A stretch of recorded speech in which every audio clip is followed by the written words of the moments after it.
En train de parler du Saint-Esprit. Intitulé notre message, le Saint-Esprit, toujours, donc le Saint-Esprit contre le royaume des ténèbres. Le Saint-Esprit contre le royaume des ténèbres et en sous-point, vaincre l'esprit du monde. Dites à votre voisin, il faut vaincre l'esprit du monde. Dites à quelqu'un d'autre, il faut vaincre l'esprit du monde. Dites à une troisième personne, il faut vaincre l'esprit du monde. Lorsque nous observons ce qui se passe actuellement dans le monde, vous allez constater que l'esprit du monde actuellement est un esprit très individualiste. C'est un esprit profondément matérialiste. Et quelque part, vous allez constater l'égoïsme croissant dans la plupart des gens. Et lorsque vous observez même les crises qu'il y a, la crise du pétrole, les différentes crises alimentaires, vous allez constater que le monde produit suffisamment de nourriture pour que les hommes mangent, que les gens mangent à leur faim. Si on devait calculer la quantité de déchets consommables qui sont jetés chaque jour par les ménages, mais aussi par les magasins, vous allez vous rendre compte combien de nourriture, combien de kilos, si pas de tonnes, sont jetés chaque jour au profit des lois commerciales pour l'intérêt de certaines personnes. Et dans les familles, parfois par inconscience, par négligence, par gaspillage. Il y a un esprit qui est derrière tout cela. Et lorsque nous parlons du Saint-Esprit contre le royaume des ténèbres, nous devons comprendre que tout ce qui pousse l'homme à marcher contrairement à la volonté de Dieu, à la pensée de Dieu, au principe de Dieu, c'est un esprit qui est derrière. C'est l'esprit du mal.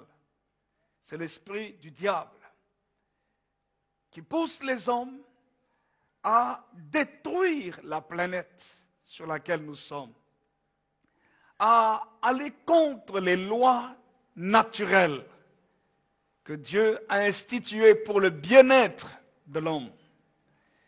L'esprit de l'homme, l'esprit du diable, l'esprit de Satan, plutôt, qui est derrière toutes sortes de meurtres, de destruction de la vie. C'est l'esprit du monde, c'est l'esprit des ténèbres.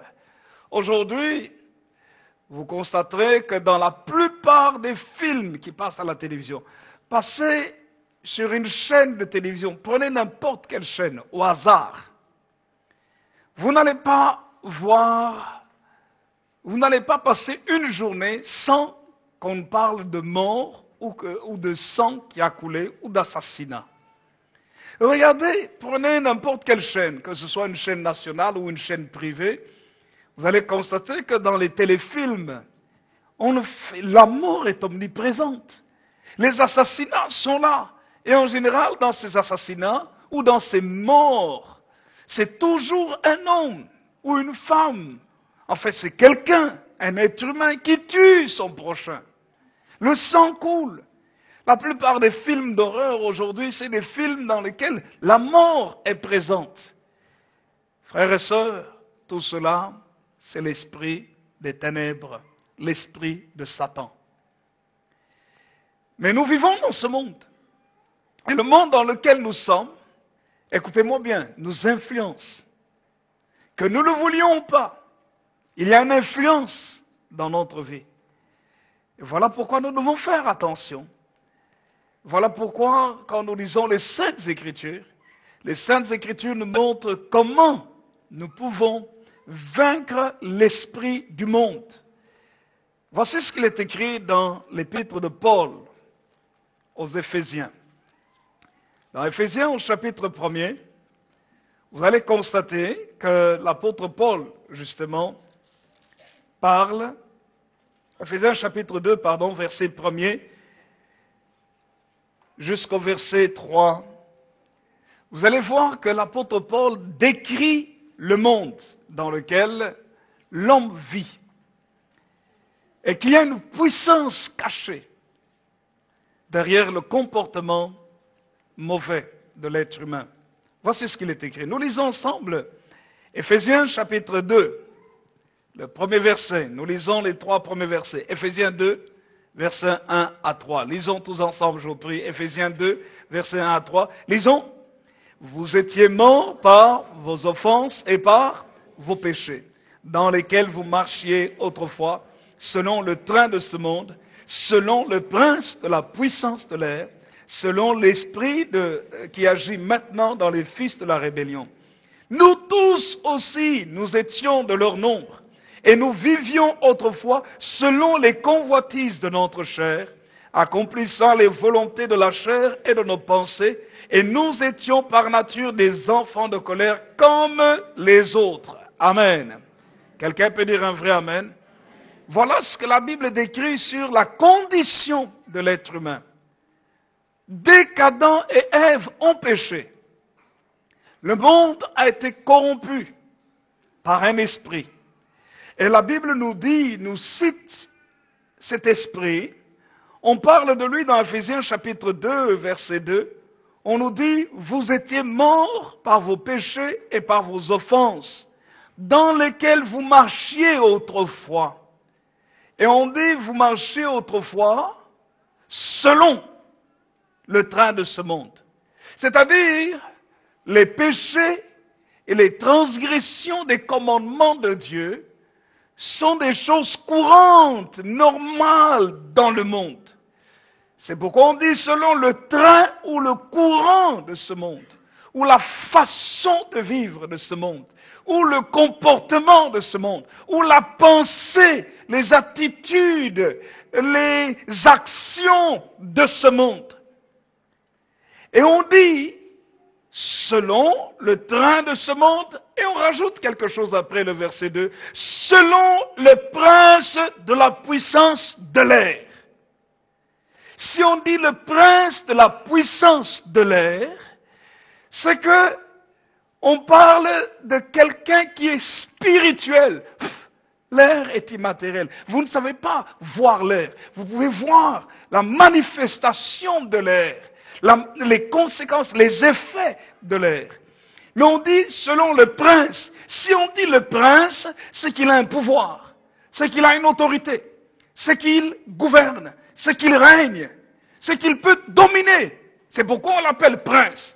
Et on dit le prince de la puissance. Si on dit de la puissance, c'est qu'il a une force qu'il peut utiliser pour agir sur des gens, pour agir dans la société, pour agir autour de lui. Le prince de la puissance de l'air. Et l'air, en général, quand vous lisez dans la Bible, l'air est associé à la vie. Le Saint-Esprit est représenté par le Ruach, ou l'air. Quand vous lisez dans Genèse chapitre 1er, le terme qui est utilisé en hébreu, c'est le vent, le souffle de Dieu, l'air. Si on parle de l'air positif, il y a aussi un air négatif, l'air diabolique, qui veut aussi lui insuffler son esprit, sa vie, entre guillemets, sa vie. Le prince de la puissance de l'air. Et on dit, de l'esprit qui agit maintenant dans les fils de la rébellion. Ça, c'est la rébellion contre Dieu. On dit qu'il y a un esprit donc qui agit. Un esprit qui vient intervenir, qui vient agir sur l'être humain pour le conduire à désobéir aux principes de Dieu, à se rebeller contre Dieu. Et c'est ce que nous voyons aujourd'hui. Il y a de plus en plus de rébellion contre Dieu. Et vous savez, parfois, je trouve l'être humain assez, comment dirais-je, audacieux. Un grain de poussière, un microbe, un vermisseau, dire au créateur de l'univers, se moquer du créateur de l'univers et dire qu'il n'existe pas. Comment est-ce que on n'a pas suffisamment d'intelligence juste scientifique pour réfléchir sur l'organisation de l'univers? C'est pourquoi la Bible dit, l'insensé dit dans son cœur qu'il n'y a point de Dieu. Ça veut dire que c'est une folie de croire que Dieu n'existe pas. Ceux qui disent que Dieu n'existe pas, qu'ils prouvent que Dieu n'existe pas. Impossible, personne ne vous prouvera que Dieu n'existe pas. On va vous dire, oui, si Dieu n'existe, si Dieu existait, pourquoi y a-t-il des guerres? Mais c'est pas Dieu qui fait les guerres, c'est l'homme qui fait les guerres. Oui, si Dieu existait, pourquoi y a-t-il des pauvres dans le monde?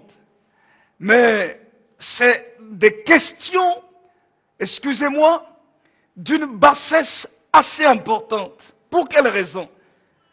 Chaque année, vous savez qu'il y a des fêtes ici en Europe, on jette des tonnes et des tonnes de tomates juste pour s'amuser dans le rouge. Je crois que c'est en Espagne. C'est en Espagne, hein? En Espagne. Est-ce que vous savez que chaque année, on se jette aussi des oranges? Chaque année. Mais il y a des gens qui ont faim. Est-ce que vous savez que quand les producteurs laitiers, les fermiers ne sont pas contents, ils vont sur les places publiques et déversent des tonnes et des tonnes de lait par terre? C'est Dieu qui fait cela. Mais il y a des gens qui ont faim d'un autre côté. Est-ce que vous savez que pour pouvoir réguler le marché, on doit détruire une grande quantité de nourriture pour maintenir les prix? Quand une production de blé, une production de farine, une production de quoi que ce soit est trop importante, parfois il faut détruire les stocks juste pour maintenir le prix du marché. Mais d'où est-ce que cela vient? C'est pas Dieu, c'est l'homme. Alors si à la fin de la monde, c'est pas la faute de Dieu, c'est la faute des hommes. Dieu ne peut pas être blâmé. On va dire, si Dieu était là, pourquoi déjà attrape-t-il le cancer? Ah! Mais d'où provient le cancer? Le cancer est une mutation génétique dans les cellules. En fait, les cellules deviennent folles. Au lieu de se développer comme elles doivent, elles attrapent une information qui déforme le développement. La cellule devient un monstre. Et c'est le monstre qui va se développer et qui va contaminer le corps entier. C'est pour ça que ceux qui attrapent le cancer doivent faire la chimiothérapie pour qu'on détruise ces cellules cancéreuses-là, pour qu'elles ne se multiplient pas, pour faire ce qu'on appelle des métastases, c'est-à-dire se répandre dans tout le corps, parce que quand elles se répandent dans tout le corps, elles dérèglent tout le bon fonctionnement du corps et la personne peut mourir d'un cancer. Mais d'où est-ce que cela provient? Mais cela provient du dérèglement de l'homme vis-à-vis de la création que Dieu lui a donnée. L'homme a cherché à transformer la nature. L'homme a cherché à faire des OGM, des organismes génétiquement modifiés. L'homme a cherché à faire des raisins stériles. Vous vous rendez compte? Un jour, je mangeais des raisins et je cherchais les pépins. J'ai dit, tiens, c'est normal, c'est pas normal, ce raisin n'a pas de pépins. Et je le mange, et puis j'ai dit, non, c'est peut-être qu'il est... Bon, cherchons un autre. Un deuxième, la même chose. Un troisième, la même chose. Un quatrième, la même chose. J'ai dit, waouh, des raisins sans pépins. Mais vous savez que c'est économique. Ces raisins sans pépins ne se développent jamais. Ce sont des raisins stériles, non que la chair, mais non pas la vie. Créés, modifiés génétiquement parlant pour détruire la productivité, l'essence de vie même, et pour qu'on les produise le plus rapidement. Et quand vous faites l'analyse, vous allez vous rendre compte que, à cause de toutes ces mutations, ça crée des problèmes dans l'organisme. Et aujourd'hui, il y a des gens qui disent retournons bio, la mode bio. Vous savez, la mode bio ne devrait pas être une mode bio. Parce que le bio, c'est tout à fait naturel. C'est la nourriture naturelle que Dieu nous a donnée, qui est cultivée correctement. Pouvez-vous vous rendre compte que, à certains animaux, aux vaches, au bétail, on leur donne pour nourriture de la farine constituée de restes d'animaux. Alors qu'ils sont herbivores, c'est-à-dire qu'ils mangent de l'herbe. Mais pour augmenter la masse musculaire, on rajoute des protéines animales. C'est comme si ces animaux qui sont herbivores deviennent des carnivores dans la digestion. Ça dérègle le système. Et c'est comme ça qu'on attrape des maladies. Toutes sortes de choses bizarres. Ce n'est pas Dieu. C'est l'homme qui ne respecte pas la nature que Dieu a donnée. Mais tout cela provient d'un esprit. L'esprit du monde. Alléluia. Et Paul dit dans le texte que nous avons lu ici, c'est que cet esprit agit. Et regardez Éphésiens chapitre 2, verset 3, il dit, nous tous, vous voyez ce qu'il dit? Nous tous, nous étions de leur nom. Projette-moi cela. Éphésiens, projette-moi cela. Ne ris pas. Hey. Oh, ne ris pas là-bas. Projette. Faut suivre. Éphésiens chapitre 2, verset 3.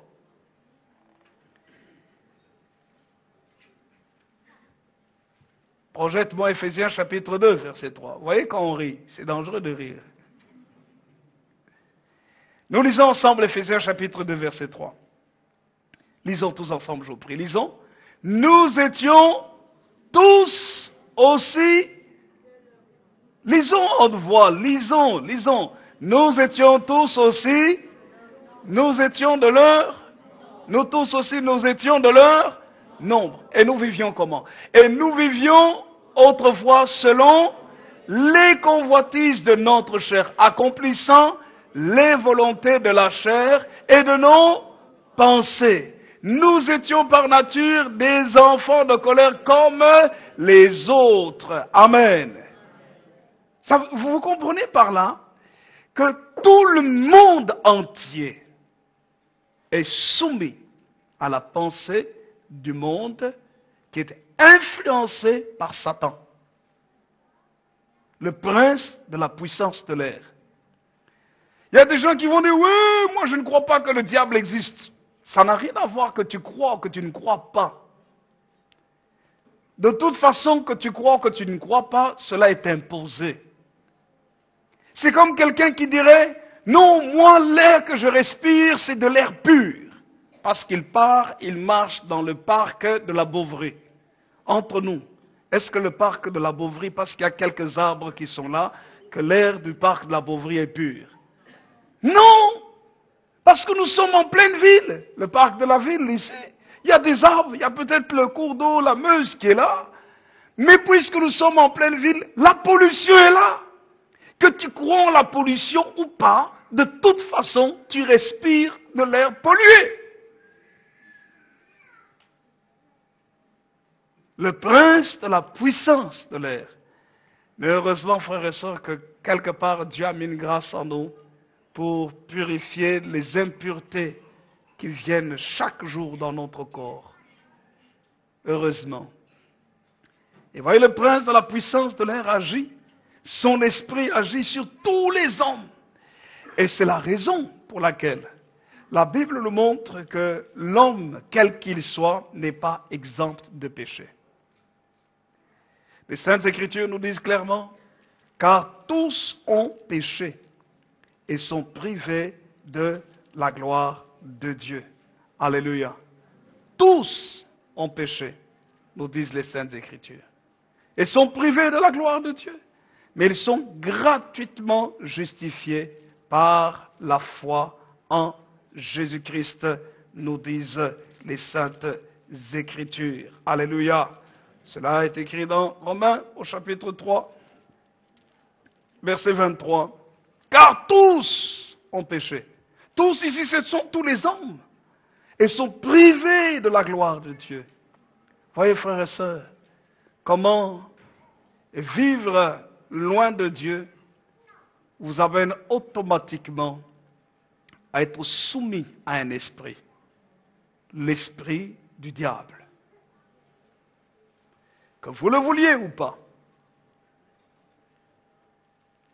Que vous y croyiez ou pas. C'est pour ça que nous retournons à notre texte de base. Le Seigneur Jésus dit quelque chose d'important à ses disciples. Notre texte de base se trouve dans Matthieu, chapitre 16. Matthieu 16, nous lisons le verset 24. Matthieu 16, 24. Qu'est-il écrit?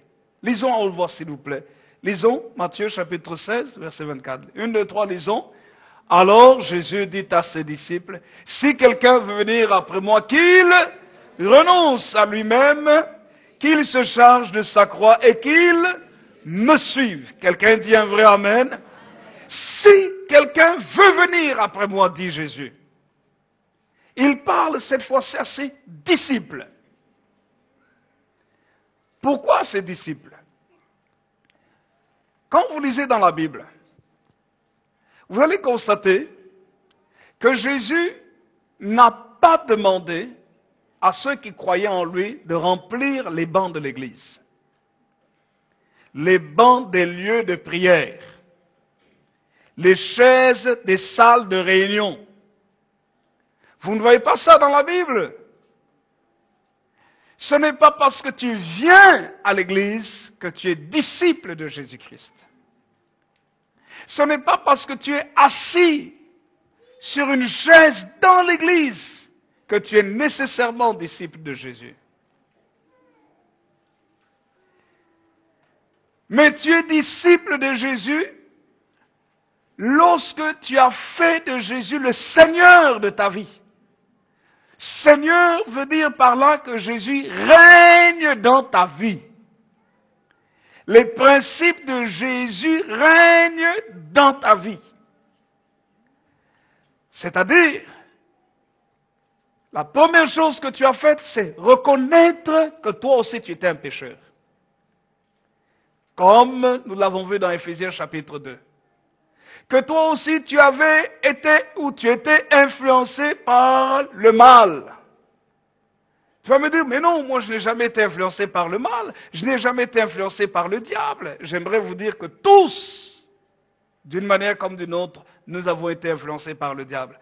Vous allez me dire, mais non, moi j'ai jamais vu le diable, j'ai jamais vu un démon. Mais c'est pas ça qui t'empêche d'être influencé par lui. Qu'est-ce qui appartient au monde du diable? La méchanceté. Le diable est méchant. Alors maintenant, je te pose la question. N'as-tu jamais été méchant avec quelqu'un? Mais vous savez ce qu'on va me répondre? Oui, comme tout le monde. Ah! Si on dit oui, comme tout le monde, c'est pour vous montrer combien beaucoup de gens sont influencés par le diable. Le diable, dans Jean chapitre 8, verset 44, il s'appelle le père du mensonge. Et maintenant, je vais vous poser une question. N'avez-vous jamais menti? Même un tout petit mensonge seulement. Un tout petit rikiki, comme ma fille dirait. Un tout petit seulement, un petit, vraiment minuscule. Qui n'a jamais menti ici? Personne ne lève la main? Alléluia! Mais quand tu as menti, tu as été influencé par le père du mensonge, parce qu'il est menteur. Il ne se tient pas dans la vérité. Quand il ment, c'est de son propre fond. Donc il faut demander pardon au Seigneur Jésus.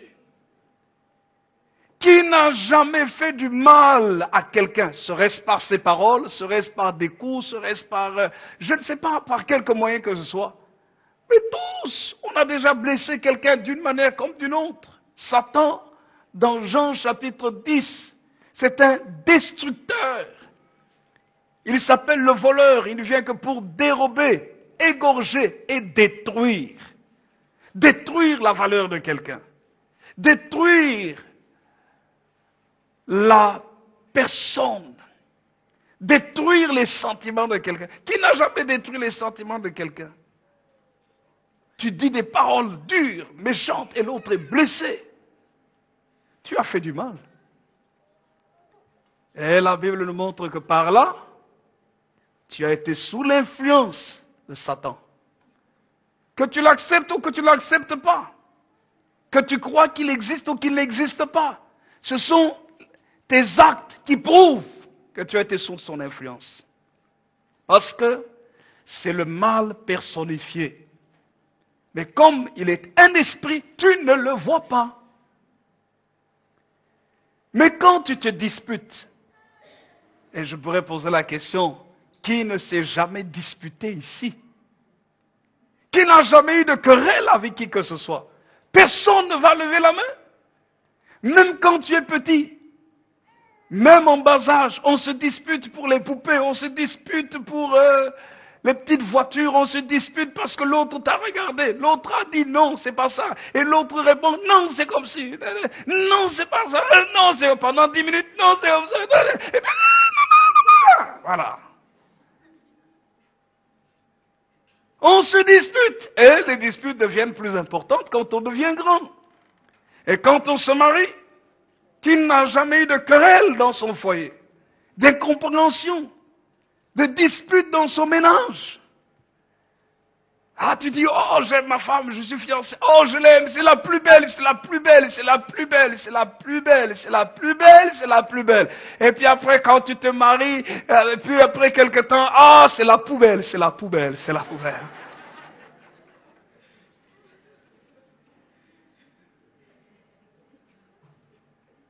Ah, elle était la plus belle, et maintenant c'est la poubelle qu'il faut jeter.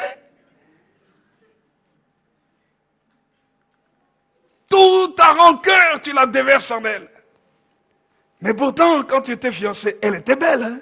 Maintenant, elle là, qu'est-ce qu'elle croit? Ton rejet, tu la jettes, tu rejettes.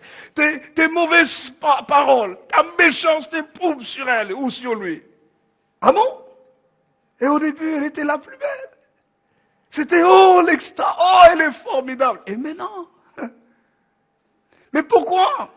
Cette influence-là ne vient pas de Dieu. C'est une influence satanique. Pour quelle raison? Parce que Satan dévalorise et avilit chaque être humain. Chaque fois que tu as dévalorisé quelqu'un, que tu n'as pas estimé la valeur de quelqu'un, tu as dénigré quelqu'un, tu as critiqué quelqu'un, tu as mal parlé de quelqu'un, tu as fait sortir ton amertume et la déverser sur quelqu'un, tu as été, que tu le veuilles ou pas, sous l'influence de Satan. Vous allez me dire, mais c'est quand même dur. Ah, c'est la réalité. En fait, c'est pour dire que tu n'as pas le choix que d'aller vers Jésus.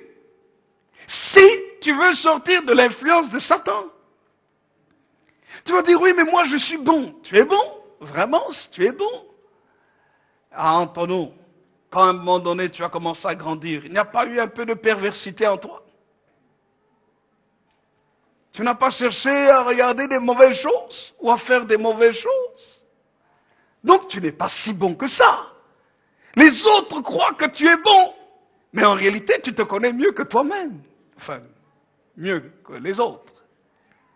Parce que parfois on peut être bien présentable, bien arrangé, bien maquillé, bien coiffé, bien rasé, beau, bien à l'extérieur, mais très sale à l'intérieur.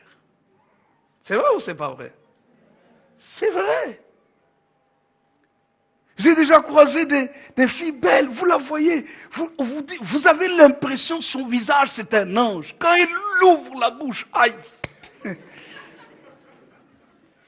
Vous dites c'est un vrai diable, un vrai démon. C'est beau à l'extérieur, mais ce n'est pas l'extérieur qui compte, c'est l'intérieur. C'est ça notre vraie personne. Ce n'est pas celle qui est cachée derrière le beau maquillage, la belle coiffure, les beaux vêtements. Ce n'est pas ça la vraie personne. La vraie personne, c'est celle qui s'exprime. C'est qui montre ses actions, son amour, son comportement. C'est ça la vraie personne. C'est cette personne-là que nous sommes. Ce n'est pas l'apparence extérieure. Et c'est là que Jésus dit une chose très très importante. Comment pouvons-nous vaincre cet esprit du monde? Vous savez quoi? Jésus dit, il est impossible de vaincre l'esprit du monde si vous ne mourrez pas. C'est pour ça qu'il dit, si quelqu'un veut venir après moi, qu'il renonce à lui-même et qu'il se charge de sa croix et qu'il me suive. Qu'est-ce que cela veut dire? Cela veut dire par là que nous n'avons pas le choix que de mourir à nous-mêmes. C'est-à-dire tout ce qui est mal, qui est mauvais en nous, nous devons l'amener à la croix de Jésus. Nous devons renoncer au mensonge. Il faut renoncer à la débauche, renoncer à l'impudicité, renoncer à la fornication, renoncer au vol, renoncer à l'escroquerie, renoncer à l'hypocrisie. Il faut renoncer à la méchanceté. Il faut renoncer aux mauvaises pensées, aux mauvais regards, aux mauvaises paroles, aux mauvais sentiments. Il faut renoncer. C'est-à-dire, non, je ne veux plus ces choses dans ma vie. Je veux que cela meure, que cela ne m'habite plus. Seigneur Jésus, aide-moi. Que le mal n'habite plus en moi. Jésus dit, si quelqu'un veut venir après moi, si quelqu'un veut être mon disciple, il doit renoncer à lui-même. Écoutez-moi bien, beaucoup de gens n'ont pas renoncé à eux-mêmes, même en tant que chrétiens. On n'a pas renoncé à la rancune. Quelqu'un t'a fait du mal, on dit, oh non, non, non, non, il m'a fait trop mal. Il m'a fait trop mal. Pendant 3 semaines, tu ne lui parles pas. 1 mois, 2 mois. Oh non, non, il m'a fait trop mal. Tu as gardé cette rancune en toi. Et tu viens prier. La prière à ce moment-là, c'est juste un exercice. Ce n'est pas la prière du vrai disciple. C'est un exercice religieux. Jésus dit, si quelqu'un veut venir après moi, si quelqu'un veut marcher avec moi, il doit renoncer à lui-même. Il doit renoncer à la contamination satanique dans sa vie. Il doit renoncer à la vie de débauche, d'impudicité. Aujourd'hui, là, il y a des jeunes gens dans la salle. Mais je suis désolé, aujourd'hui, les jeunes gens vivent une vie de dérèglement, de débauche à un très haut niveau. Petit copain, petite copine. 1, 2, 3, 4, 5, 6, 7, 8, 9, 10, 20, 30, 40, 50 petits copains, petites copines. Et là, maintenant, quand on n'est plus petit copain, petite copine, c'est pas juste se tenir bras dessus, bras dessous, fleurs bleues, on se regarde dans les yeux, ce sont les sentiments. Ah non! Ah non, ce temps-là est dépassé. Les parents, j'aimerais vous dire que ce temps-là est dépassé. L'esprit de ce monde veut que, après un certain temps, la petite fille de 14, 15 ans doit commencer à prendre la pilule. Si vous ne vous réveillez pas là-dessus, vous êtes dépassé, vous êtes hors de la planète. La réalité que vous ne voulez pas entendre tous les jours, le monde parle de cette réalité-là. Qu'on accepte, qu'on n'accepte pas, c'est une réalité. Il fut un temps où les enfants, quand il s'agissait de la naissance d'un bébé, Ici en Europe, on disait que non, le bébé a été apporté, on l'a pris dans le chou, n'est-ce pas? Ou bien c'est la cigogne qui a apporté le bébé. Vous croyez que ça continue? C'est déjà dépassé depuis longtemps. Un jour, ma petite fille, je crois qu'à cette époque, elle avait peut-être 5-6 ans, elle vient, elle dit, ah, moi je sais comment on fait les bébés. Ah. Et je sais comment les bébés naissent. Wow. Et j'ai dit, comment allons-nous éduquer les enfants? Parce qu'il y a des choses de notre temps, c'était même pas dans notre esprit. Tu n'y penses même pas. Tu découvres ça à un certain âge. Et ça nous gardait quand même. Mais maintenant, mais les jeunes gens veulent essayer aussi. Et ça crée des dégâts. Une jeune fille de 16, 17, 18 ans qui a déjà avorté 3 fois, 4 fois, a tué un être humain sur l'autel du sacrifice, du plaisir, de l'hédonisme. Mais c'est le monde dans lequel nous vivons. Et le monde va dire, non, c'est pas grave. Oh, t'es enceinte? Oh, ben, c'est pas grave, allez. Ben, oh oui, ben, écoute, bon, tu ne veux pas garder l'enfant? C'est pas grave, allez, enlève-le. Ah bon? Tu as le droit comme ça d'enlever un être humain de ton corps comme tu veux? Il n'a pas cherché cela. Mais toi, tu prends ton droit, toi, tu dis non, je vais le tuer. Je vais m'en débarrasser. Ah bon? Oh non, parce qu'on ne sait jamais. Mais si on avait fait ça de toi, tu n'aurais jamais été la merveilleuse créature que tu es aujourd'hui. Alors on n'a pas le droit de faire ça aux autres. Vous voyez ce que Satan fait? Il détruit et il libère la pensée de la destruction dans l'être humain. Les sentiments de la destruction dans l'être humain. Pour que tout ce qui est précieux soit détruit. Et Jésus dit, si vous voulez me suivre, mais entre nous, qui est Jésus?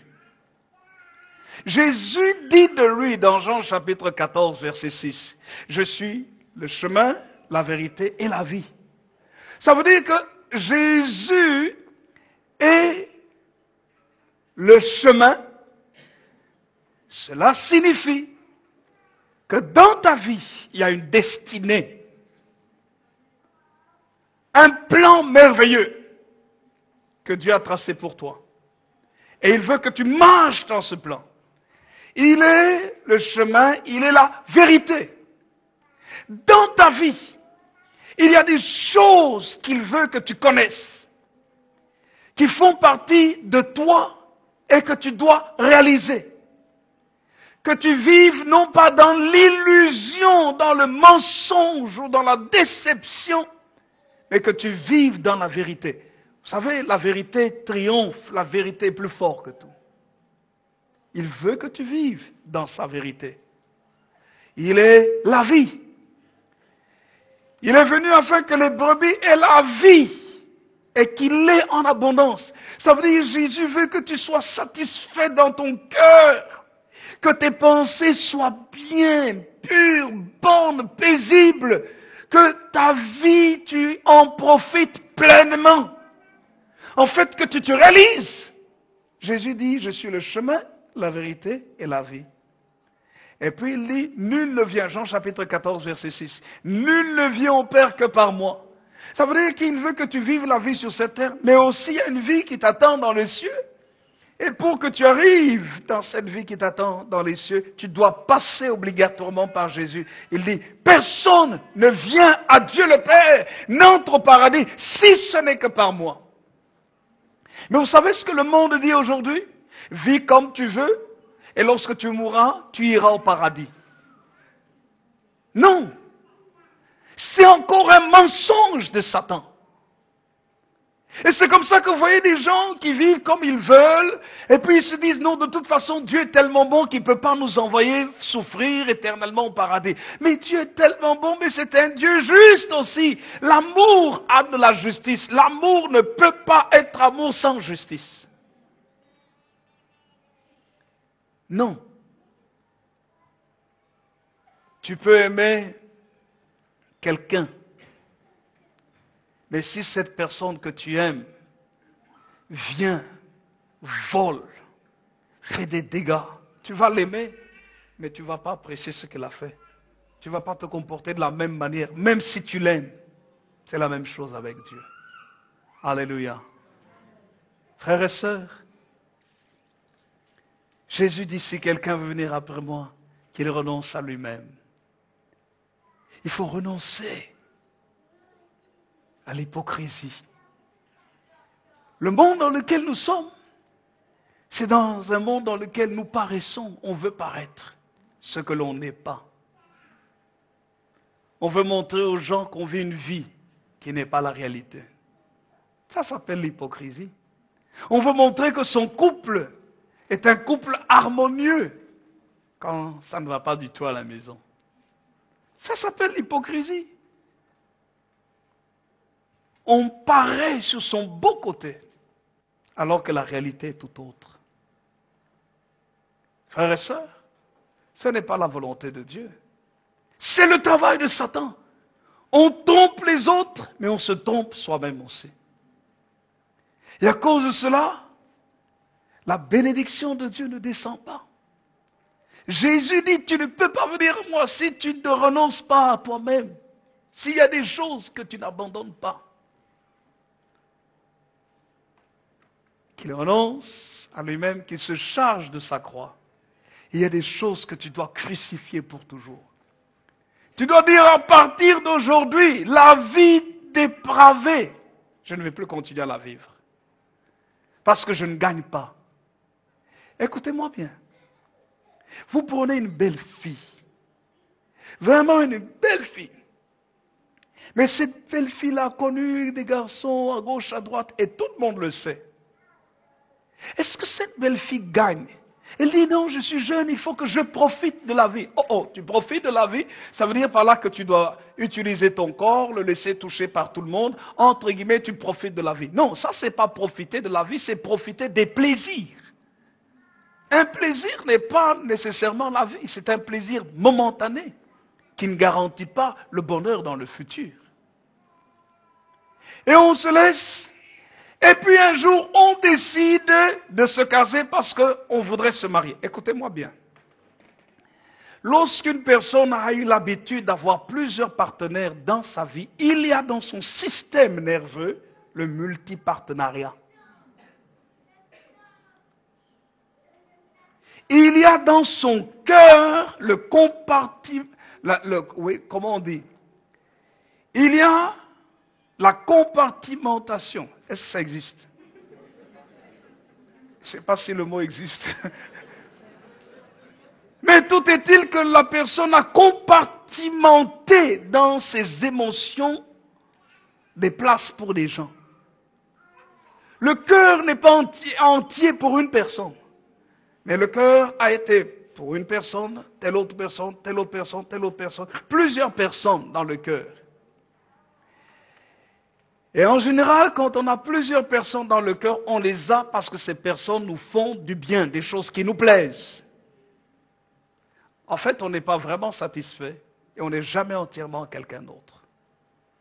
Le jour où on décide maintenant de se marier et de rester à quelqu'un, simplement, on a un problème.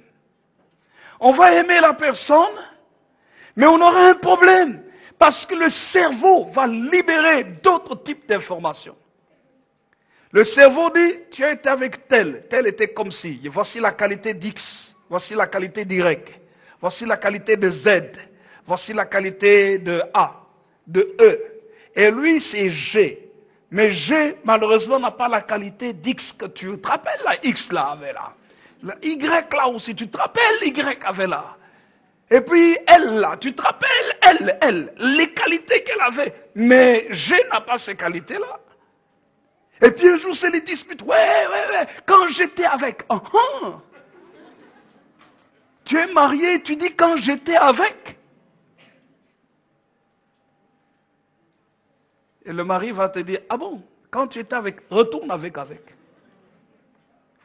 Divorce. Aujourd'hui, regardez un peu le nombre de divorces qu'il y a. C'est pour ça, jeunes filles, ne soyez pas pressés. Jeunes hommes, gardez-vous. C'est pour ça que dans la conversion, Dieu fait toujours quelque chose. Il nous met à part, il nous nettoie. Notre cerveau spirituel est nettoyé. Nos cœurs sont nettoyés. Nous devenons entièrement. Dans la conversion, il faut se donner entièrement à Jésus. Pensée, émotion, corps, tout ton être entier. Quand tu te donnes entièrement à Jésus, Jésus reconnecte ton système nerveux. Il réorganise tes émotions, ton comportement. À telle enseigne que lorsque tu vas rencontrer maintenant quelqu'un, ce sera comme si c'était la première fois. Tes pensées seront centrées sur la personne. Tes émotions seront centrées sur la personne. Et le jour où vous allez vous unir, vous allez vous aimer. Quand il y aura des problèmes entre vous, vous allez tout faire pour régler les problèmes. Pas pour dire, ah, X, Y, Z. Non, X, Y, Z sont déjà disparus, morts. Alléluia. Qu'il se charge de sa croix et qu'il me suive. Quelqu'un dit un vrai amen? Je vais parler de 3 choses et puis je vais terminer. Frères et sœurs,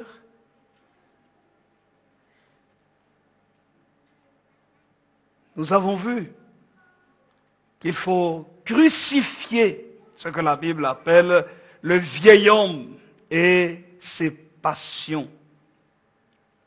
Dites à votre voisin, il faut crucifier la vieille nature et ses passions. Alléluia. Vaincre l'esprit de monde. Mais tu dois abandonner. Il y a des choses que tu es obligé d'abandonner si tu veux suivre Jésus. Tu aimes les mauvais films, mais tu dois dire à tes yeux, c'est fini. Si tu dois, je ne sais pas moi, changer d'opérateur de télévision, ou si tu dois pendant un certain temps t'abstenir de télévision, fais-le pour que ton cerveau soit reprogrammé différemment. Quelqu'un dit amen? Si tu dois te débarrasser de ton ordinateur, parce qu'avec ton ordinateur, tu vas souvent dans des sites un peu drôles. Débarrasse-toi de ton ordinateur pour que ton cerveau soit programmé autrement. Alléluia! Est-ce que quelqu'un est béni ce matin? Dites à votre voisin, nous sommes en train de nous laver.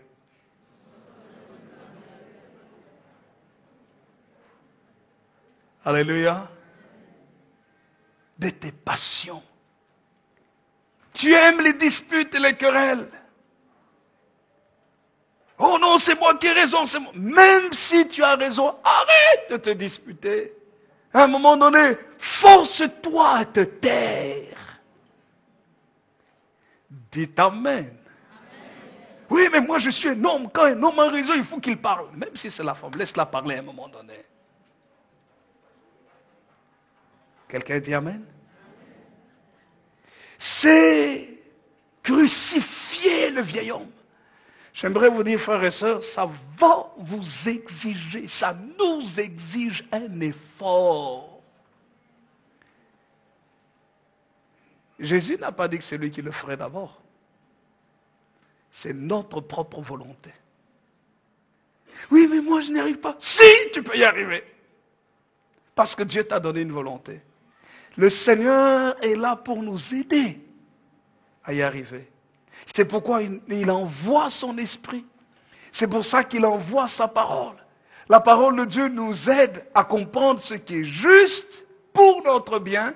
Et maintenant, nous devons prendre la décision d'y obéir. Si nous n'y arrivons pas tout de suite, c'est pas grave. Recommençons une deuxième fois, troisième fois, 5e fois, 10 fois, 30 fois, 100 fois, jusqu'à ce que tu y arrives. Il faut être déterminé en disant non, je vais y arriver. Oh Seigneur, tu vois, je suis encore retombé. Le Seigneur dit, le Saint-Esprit te dit, c'est vrai, ta nature charnelle est encore forte. Mais si tu entres dans le jeûne et dans la prière, tu vas y arriver.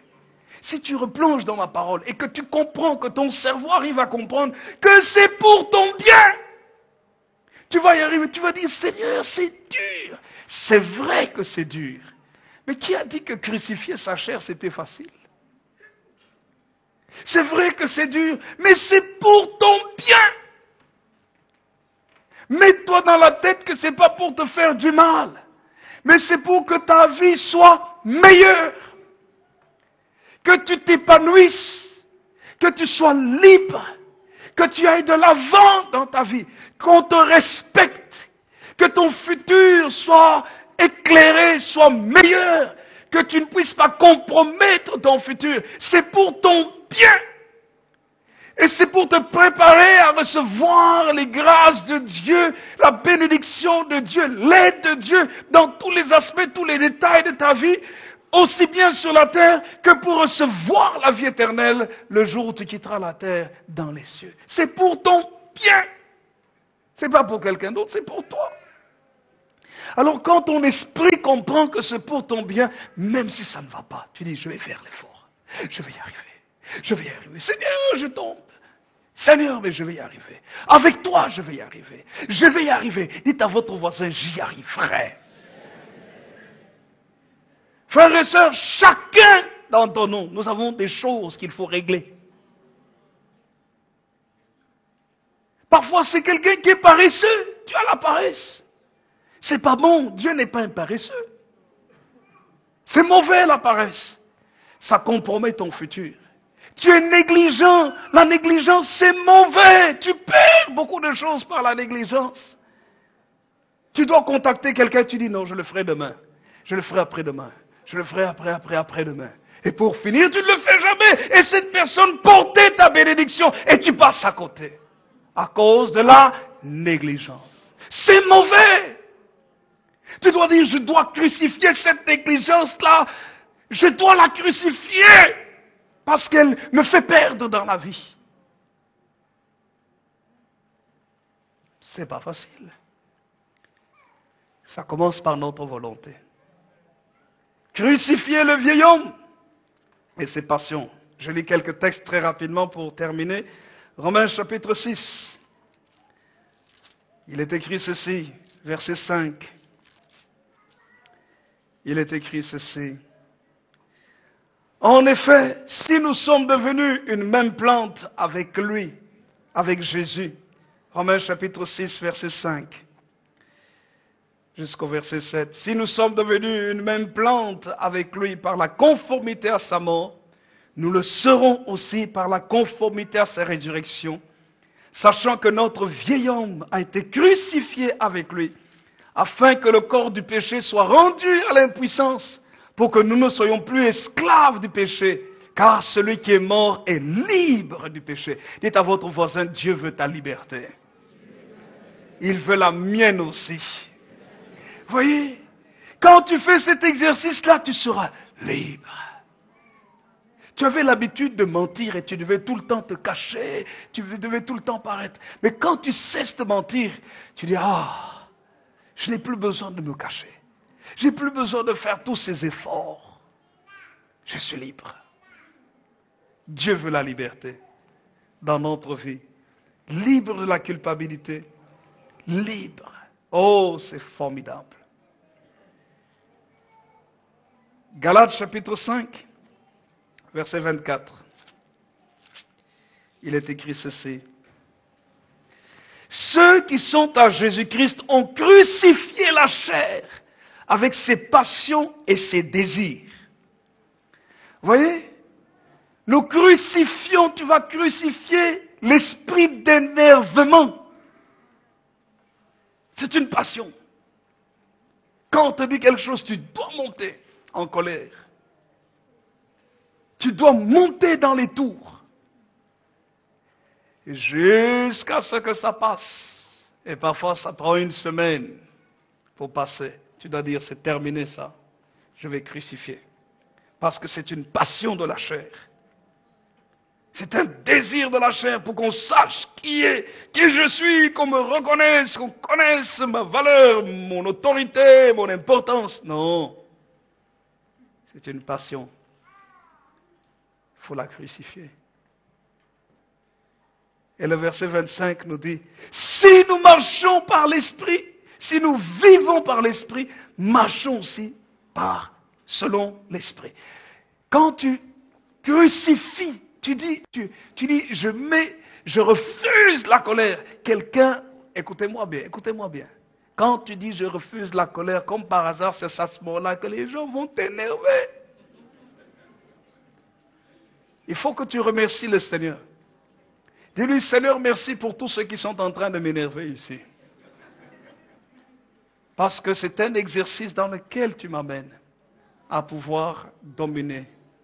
Jusqu'à ce que les gens commencent à dire n'importe quoi, tu penses autrement. En fait, tu vas faire un exercice de pensée différente. Alors à ce moment-là, quelqu'un va se mettre en colère pour un oui, pour un non. Bon, ça va peut-être te toucher, mais tu auras pitié de lui. Tu dis, ah, c'est pas grave, ça sert à rien de répondre ici. Et tu passes. Jusqu'à ce que tu réalises que c'est vrai que tu es arrivé à maîtriser. Et là, tu diras, Seigneur, merci. Cher Saint-Esprit, remplis-moi de la maîtrise de soi. Remplis-moi de ton amour. Remplis-moi de la compréhension d'une nouvelle façon de voir les choses. Le Saint-Esprit t'aidera. Deuxièmement, il faut vivre, pour vaincre l'esprit du monde, il faut vivre une vie centrée sur Jésus-Christ. Galates chapitre 2.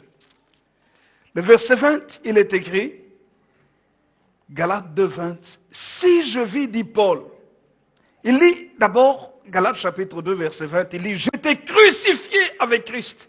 N'oubliez pas que Jésus est mort à cause du péché. Donc tu dis, moi aussi j'étais crucifié. Les choses que Dieu n'aime pas, et je sais que c'est mal, je les refuse parce que je suis mort avec Jésus. La personne qui répondait à ce mal-là, à la colère, à l'animosité, à la méchanceté, à la rancune, à la jalousie, à l'hypocrisie, elle est déjà morte. Je ne suis plus cette personne-là. J'étais crucifié avec Christ. Et Paul dit ceci, et si je vis, je ne vis plus. Ce n'est plus moi qui vis, c'est Christ qui vit en moi. Si je vis maintenant dans la chair, je vis dans la foi au Fils de Dieu qui m'a aimé et qui s'est livré lui-même pour moi. Qu'est-ce que cela veut dire? Cela veut dire par là que maintenant mon comportement doit refléter Jésus-Christ. L'amour de Jésus. Mes paroles doivent être des paroles qui honorent Dieu. Des paroles qui font du bien. Non pas des paroles qui détruisent. Je dois faire attention. Jésus, tu vas m'aider. Quand je sors une parole négative, une parole mauvaise, je dis, Seigneur, oh là, je n'ai pas vécu comme Christ. Seigneur Jésus, pardonne-moi. Parce que là, j'ai blessé, j'ai détruit gratuitement. Il m'a dit quelque chose de gentil, mais j'ai mal répondu. Oh Seigneur, non, pardonne-moi. Seigneur Jésus, j'étais cette personne qui faisait du mal, qui répondait mal, qui détruisait les autres, a été crucifiée. Je veux que des bonnes paroles sortent de ma bouche. Seigneur, aide-moi à penser autrement. Aide-moi à voir la personne autrement. Même s'il a fait une erreur, aide-moi à la voir comme toi tu la vois, comme toi tu l'aimes, comme toi tu l'aimes pour pouvoir l'aider aussi à ne plus continuer dans ces mêmes erreurs. Frères et sœurs, c'est changer la pensée. Vous savez que, par exemple, dans les couples, souvent dans les couples, l'un des conjoints, quand il y a des disputes dans le couple, chacun a toujours raison. L'homme a raison, la femme a raison. Et bien souvent, chacun campe sur sa position en disant, c'est lui qui me fait du mal, c'est elle qui me fait du mal, c'est lui qui ne change pas, c'est elle qui ne change pas. Frères et sœurs, alors parfois on peut rester comme ça pendant des années, et un jour, on se sépare. Mais si on change de façon de voir, on peut accepter la faiblesse de l'autre, on peut reconnaître ses propres erreurs, on peut aider l'autre. Et on peut mieux vivre. Alléluia. Ce n'est plus moi qui vis, c'est Christ. Vous vous rendez compte que Jésus, on l'a accusé, des fausses accusations. Il n'a rien dit. Les gens se sont levés, on dit, voilà, il a dit ceci. Toutes sortes de mensonges. Il n'a pas répondu. Il y a des moments où tu ne dois pas répondre. Laisse, la vérité finira par triompher. La vérité triomphe toujours. Dites à votre voisin, la vérité triomphe toujours. Toujours. Tôt ou tard. Même si tu as été sérieusement humilié, n'oublie pas que Jésus a été plus qu'humilié. Humilié plus que n'importe qui au monde. Alors si toi tu es un peu humilié, pense, tu dis, ah non, je ne suis pas le seul, Jésus a été humilié. Seigneur Jésus, tu as été humilié plus que moi, alors je supporte. Et je vais de l'avant. Quelqu'un dit un vrai amen? C'est Christ qui vit en moi. Dites à votre voisin, Jésus doit vivre en moi. Vous savez que si chacun de nous, chacun prend la décision de dire, je vais vivre comme si c'était Jésus qui vivait. Je vous assure, nous allons bouleverser en très peu de temps notre environnement. Les gens dans ton lieu de travail vont dire, mais qu'est-ce qui se passe? Tu t'énerves plus comme tu t'énervais avant. Tu ne parles pas mal comme tu le faisais avant. Qu'est-ce qui s'est passé? Tu diras, tu sais, c'est Jésus qui vit en moi. Jésus? Alors là, ton Jésus, là, il est fort. J'ai besoin de ce Jésus-là aussi. Si ce Jésus-là pouvait me changer, moi, comme il t'a changé, toi, les gens viendraient vers toi en disant, non, ta vie est meilleure. Les problèmes de famille se régleraient très vite. Parce que, oui, mais tu vas me dire, oui, mais dans cette famille-là, il y a trop de démons qui agissent. Mais comment Jésus traitait les démons? Vous savez que quand quelqu'un était possédé de démons, Jésus ne disait pas, toi tu es possédé de démons, il prend et la personne et les démons, il les jette. Non. Jésus faisait la différence entre la personne et les démons. Ça veut dire que tu vas faire la différence. Quand une personne, tu dis non, celui-là il est démoniaque. Non. C'est que les démons agissent au travers de la personne. Mais lui, il a besoin d'être sauvé. Mais qu'est-ce que Jésus faisait? Mais Jésus chassait les démons. Si c'est ton mari ou ta femme qui est comme une démoniaque ou un démoniaque, pendant que vous dormez là, parce que si tu lui dis au nom de Jésus, je chasse les démons, il va s'énerver encore plus. Tu ne fais pas ça. Mais pendant que vous dormez, tu le touches un peu, tu dis, vous démons, au nom de Jésus, je vous chasse. Sortez de lui, sortez d'elle. Et puis s'il dit, qu'est-ce que tu es en train de faire? Il dit, non, non, non. Oh non, je priais seulement. Tu n'as pas besoin de dire de quoi tu priais. Et puis le matin, il se lève peut-être fatigué. Il dit, oh, je ne comprends pas comment ce matin je suis très fatigué. Toi, tu dis, ah non, c'est normal, les démons ont été chassés. Et puis là, tu lui dis, tiens, je peux faire quelque chose. Tu veux que je te fasse couler le bain? Tu montres la gentillesse. Et puis, oh, je suis fatigué, mais tu es tellement gentil avec moi. Qu'est-ce qui s'est passé aujourd'hui? Et lui-même commence à changer. Si tu dis non, mais ce sont les enfants, chasse les démons. Jésus ne caressait pas les démons, il les chassait. Tu dis c'est dans mon lieu de travail, ça ne va pas. Ou bien mes relations, ça ne va pas. Que tu sois célibataire, veuf ou marié. Il y a des situations qui sont d'ordre démoniaque. Alors à ce moment-là, tu vas faire quoi? La situation est bloquée. Entre dans le jeûne et la prière. Jésus jeûnait et priait. Jeûne et prie, tu dis à partir d'aujourd'hui, cette situation-là doit être débloquée au nom de Jésus. Je chasse les démons au nom de Jésus. Tu vas voir, ça marche. Quelqu'un dit Amen. Ça marche. Si je vis, ce n'est plus moi qui vis, c'est Christ qui vit en moi. C'est Christ qui vit en moi. Tu es fiancé, à un moment donné, le sang bouillonne. La chaleur monte. Le volcan est presque en ébullition. Tu vas faire quoi? Jésus a été baptisé. Va te faire baptiser. Qu'on te plonge dans l'eau. C'est-à-dire, va à un moment donné te refroidir. Entre dans le jeûne et la prière. Éloigne-toi d'elle ou de lui pendant un petit temps. Et puis reviens après. Comme ça, tu es calme. Quelqu'un peut dire un vrai amen. Dites un vrai amen. Si c'est moi qui vis, ce n'est plus moi qui vis, c'est Christ qui vit en moi. La pensée de Jésus n'a jamais été une pensée de défaite. Jamais. Même quand les situations étaient difficiles. Tu dois refuser dans ta mentalité la défaite. Dites à votre voisin, je dois refuser la défaite dans ma pensée. Dites-lui à n'importe quel niveau, je dois refuser la défaite.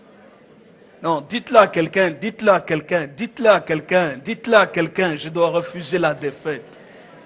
Non, dites-le bien à quelqu'un, je dois refuser la défaite. Quelqu'un peut dire un vrai amen? Quelqu'un peut dire un vrai amen? Dites-moi un vrai amen. Tu dois refuser la défaite. Alléluia. À n'importe quel niveau. Tu vas me dire, oui, mais moi, ça ne va pas. Moi, ça a toujours été comme ça. Non, non, non, non. Maintenant, Christ est en toi. Tu vas dire, oui, mais moi, mon état de santé, c'est pas extraordinaire. C'est pas grave. Christ est en toi. Tu vas dire, mais moi, ma vie financière n'est pas formidable. Ce n'est pas grave. Christ est en toi. Avec Dieu, tu feras des exploits. Parce qu'à la croix, Jésus a dit, tout est accompli. Ça veut dire, si Christ est en toi, le programme de Dieu dans ta vie va se réaliser. Tu vas dire, oui, mais moi j'ai trop de combats, on m'attaque trop. Les gens sont méchants, les situations sont compliquées. Même pour Jésus, c'était compliqué. Il y avait des gens qui parlaient mal. Il y avait des gens qui voulaient le tuer avant le temps. Mais personne ne l'a touché. Jusqu'au moment où le temps de Dieu est arrivé, où il devait mourir, parce que c'est le temps de mourir et de ressusciter. Écoute-moi bien, même si les gens à un moment croient que tu as été enterré, tu vas ressusciter le troisième jour aussi. Et là, hein, quand quelqu'un ressuscite, hein, c'est encore plus extraordinaire. Sache bien, dans ta vie, c'est la même chose. C'est pour ça que Paul dit, si je vis, ce n'est plus moi qui vis, c'est Christ qui vit en moi. Regardez, frères et sœurs, l'apôtre Paul est mort. Mais il continue à nous parler au travers de ses écrits. Mais il parle à combien de personnes? À des milliards de personnes. C'est pour dire que si la vie de Jésus est en toi, personne ne pourra arrêter le plan de Dieu dans ta vie. Non, tu n'as pas dit un vrai amen. Hein? Non. Écoute, ni un gouvernement, ni un système politique, ni un système économique, ni les sorciers de ton village, ou les sorciers, ou les magiciens, les satanistes de quelque quartier que ce soit, ni les méchants, personne ne pourra arrêter le programme de Dieu dans ta vie. Non. Tu as raté l'occasion de dire un vrai amen. Parce que Dieu a un plan merveilleux pour ta vie. Alors change ta façon de penser. Tu vas me dire, oui, mais moi j'ai trop souffert. C'est pas grave. Maintenant, vis avec Christ. Oui, mais moi on m'a trop blessé. C'est pas grave. Christ doit vivre en toi. La personne qui avait été blessée, tu dois la crucifier. En disant, toi qui étais tout le temps timide. Moi, quand j'ai dit aux gens que j'étais hyper timide, les gens ne me croient pas. Hein. Mais à un moment donné dans ma vie, j'ai compris que mais non, c'est pas ça que Christ veut pour moi. Et timide, allez, là-bas. Oh. Est-ce que c'était facile? Pas toujours. Mais jusqu'à ce que, allez, crucifié. Parce que Christ ne veut pas que je sois là comme quelqu'un qui est toujours en train de se cacher. Il a dit, vous êtes la lumière du monde. Et une ville qui est située sur une montagne ne peut être cachée. Et les bonnes œuvres ne peuvent pas être cachées. C'est ça que Jésus dit. Donc à un moment donné, il y a des choses que tu sais que ça te dérange dans ta vie. Crucifie-les. Il dit, Seigneur, non. Lorsque je lis la Bible, c'est autre chose. Frères et sœurs, si je vis, ce n'est plus moi qui vis. C'est Christ qui vit en moi. Et je termine par le troisième point. Il faut vivre une vie crucifiée par rapport au monde et le monde par rapport à soi-même. Qu'est-ce que cela veut dire? Si Jésus vit en toi, il y a des choses qui appartiennent aux pensées, aux comportements, aux œuvres du monde que tu ne dois plus accepter, à la mode du monde que tu ne dois plus accepter, au langage du monde que tu ne dois plus accepter. C'est-à-dire, il faut sortir d'un style de vie terrestre, mondain, qui ne plaît pas à Dieu, qui ne nous honore pas. Alléluia. Dieu t'a donné tout ce qu'il faut pour réussir. Sois un produit original. Et la gloire de Dieu se manifestera au travers de ta vie. Frères et sœurs, que le Seigneur vous bénisse, qu'il bénisse sa parole.